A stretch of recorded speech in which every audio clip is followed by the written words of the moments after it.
Hello दोस्तों, welcome है आपका हमारे चैनल पर। आज हम एक ऐसे टॉपिक पर बात करने वाले हैं जिसके बारे में आपने कहीं ना कहीं ज़रूर सुना होगा, अल्फ़ा मेल। यह शब्द सुनते ही आपके दिमाग में क्या आता है? एक रौबदार पर्सनालिटी, एक लीडर, वो इंसान जिसकी सब सुनते हैं, या फिर कोई एक ऐसा जो हमेशा अपनी मनमानी करता है? इंटरनेट, फिल्मों और सोशल मीडिया ने अल्फ़ा मेल की एक ऐसी छवि बना दी है जो बहुत से लोगों को आकर्षित करती है तो कुछ लोगों को डराती भी है। लेकिन क्या है इस अल्फ़ा मेल का असली सच? क्या यह सिर्फ एक दिखावा है या इसमें कोई सच्चाई भी है? आज इस वीडियो में हम इस कंसेप्ट की गहराई में उतरेंगे। हम जानेंगे कि यह शब्द आया कहाँ से, इसके असली मायने क्या हैं, और क्या आज के ज़माने में अल्फ़ा बनना वाकई ज़रूरी है। तो कुर्सी की पेटी बांध लीजिए, क्योंकि यह सफ़र बहुत ही दिलचस्प होने वाला है। सबसे पहले ये समझना ज़रूरी है कि अल्फ़ा मेल का कॉन्सेप्ट आया कहाँ से। यह टर्म असल में एनिमल किंगडम यानी जानवरों की दुनिया से आया है। वैज्ञानिकों ने देखा कि जानवरों के कई झुंडों में एक नर बाकी सब पर हावी होता है। वो लीडर होता है, सबसे पहले खाता है और झुंड के बाकी सदस्य उसे फॉलो करते हैं। इसी लीडर को अल्फ़ा कहा गया। लेकिन यहाँ एक बहुत बड़ा ट्विस्ट है। जिस वैज्ञानिक डेविड मैक ने भेड़ियों पर रिसर्च करके अल्फ़ा वुल्फ का कॉन्सेप्ट दिया था, उन्होंने बाद में खुद ही कहा कि उनकी थ्योरी गलत थी। उन्होंने पाया कि भेड़ियों का झुंड असल में एक परिवार की तरह होता है, और जिसे वो अल्फ़ा समझ रहे थे वो असल में झुंड का पिता या माता पिता थे, जो अपने परिवार का नेतृत्व कर रहे थे, उन पर हुक्म नहीं चला रहे थे। सोचिए, जिस बुनियाद पर अल्फ़ा मेल की पूरी इमारत खड़ी की गई हो, वो बुनियाद ही सवालों के घेरे में है। फिर भी यह कॉन्सेप्ट इंसानी समाज में बहुत पॉपुलर हो गया। क्यों? क्योंकि हम इंसानों को भी अपने समाज में लीडर, सफल और ताकतवर लोग दिखाई देते हैं। तो जब हम इंसानों के बारे में अल्फ़ा मेल की बात करते हैं, आमतौर पर किन गुणों की बात होती है? आत्मविश्वास, कॉन्फिडेंस, वो खुद पर यकीन करता है, उसे किसी के वैलिडेशन की ज़रूरत नहीं होती। नेतृत्व क्षमता, वो जिम्मेदारी लेता है और लोगों को रास्ता दिखाता है। महत्वाकांक्षा, उसके बड़े सपने होते हैं और वो उन्हें पूरा करने के लिए मेहनत करता है। शारीरिक रूप से फिट, वो अपनी सेहत का ध्यान रखता है। निर्णायक, वो फैसले लेने से घबराता नहीं है। सुरक्षात्मक, वो अपने लोगों और अपने परिवार की रक्षा करता है। ये सारे गुण सुनने में तो बहुत अच्छे लगते हैं, है ना? कौन नहीं चाहेगा कि उसमें आत्मविश्वास हो, वो एक ऐसा अच्छा लीडर बने, और इन गुणों में कुछ भी गलत नहीं है। लेकिन प्रॉब्लम्स तब शुरू होती है जब अल्फ़ा के नाम पर कुछ नकारात्मक चीज़ों को बढ़ावा दिया जाता है। सिक्के का हमेशा दूसरा पहलू भी होता है, और अल्फ़ा मेल के कॉन्सेप्ट का एक अंधेरा पहलू भी है, जिसे हम टॉक्सिक मस्कुलिनिटी या जहरीली मर्दानगी कह सकते हैं। अल्फ़ा बनने की होड़ में कई लोग इन गलत धारणाओं को अपना लेते हैं। अहंकार, आत्मविश्वास और अहंकार में बहुत बारीक रेखा होती है।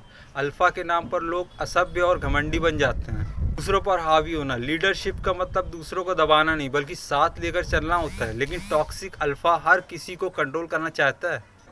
भावनाओं को दबाना, मर्द को दर्द नहीं होता, ये डायलॉग सुनकर हम बड़े हुए हैं। अल्फ़ा के नाम पर सिखाया जाता है कि हमारी भावनाओं को दिखाना कमज़ोरी की निशानी, जबकि अपनी भावनाओं को समझना और व्यक्त करना एक स्वस्थ इंसान की निशानी है।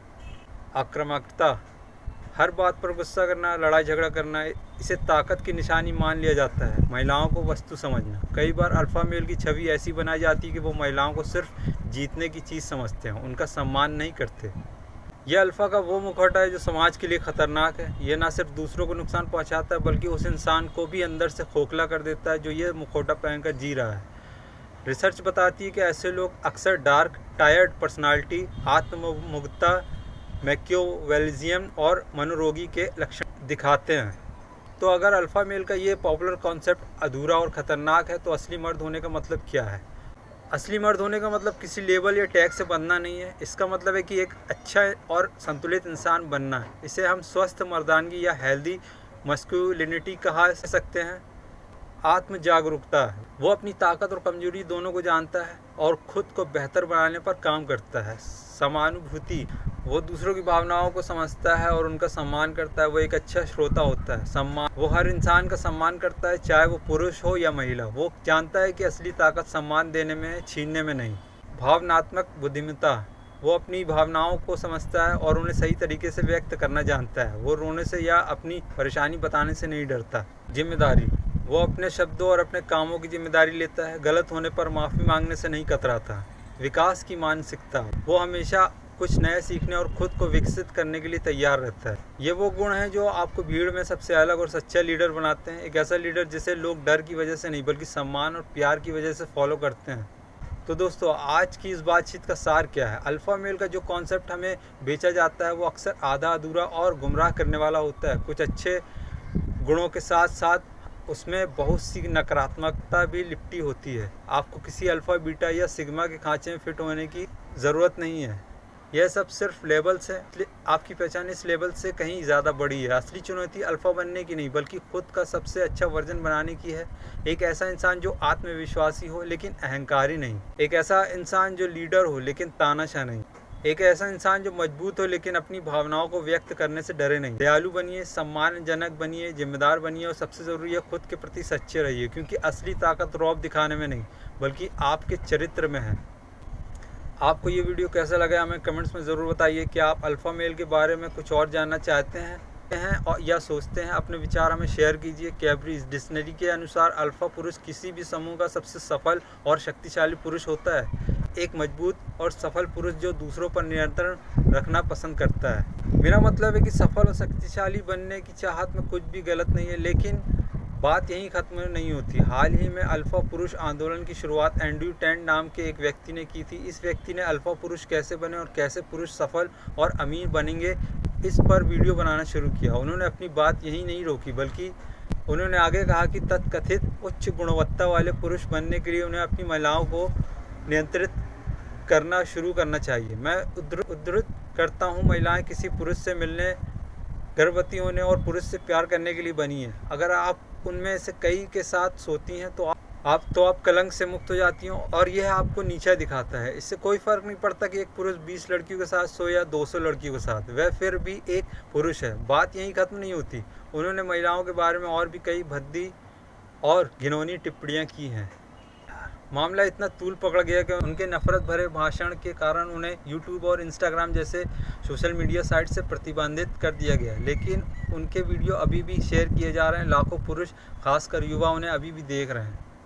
युवा उनसे प्रभावित हो रहे हैं। एंड्रयू टेंट ने खुद को एक अमीर आदमी के रूप में पेश किया है जिसके पास ढेर सारी कारें हैं और जो पूरी तरह से सफल है। यही बात युवाओं को अल्फ़ा पुरुष की ओर आकर्षित करने के लिए काफ़ी है। उन्हें लगता है कि अगर वे उनके शब्दों जैसे महिलाओं को धोखा दो, उनके साथ बुरा व्यवहार करो, असली मर्द रोता है वगैरह वगैरह पर अमल करेंगे तो वे सफल हो जाएंगे। लोग उन्हें पसंद करेंगे। जब महिलाएं समाज में आगे बढ़ने की पूरी कोशिश कर रही हैं, बराबरी का दर्जा पाने की कोशिश कर रही हैं, भेदभाव के खिलाफ आवाज़ उठा रही हैं, तो एंड्रयू टेंट जैसा व्यक्ति और पुरुष होने की उनकी बेतुकी विचारधारा एक खतरा है। वे वर्तमान में रोमानिया में बलात्कार और मानव तस्करी की जांच के सिलसिले में हिरासत में हैं। अगर आपको ये वीडियो पसंद आया तो इसे लाइक करें और अपने दोस्तों के साथ शेयर करें और हमारे चैनल को सब्सक्राइब करना ना भूलें, क्योंकि हम ऐसे ही सोचने पर मजबूर करने वाली टॉपिक्स आपके लिए लाते रहेंगे। अगले वीडियो मिलते हैं, तब तक सीखते रहिए और आगे बढ़ते रहिए।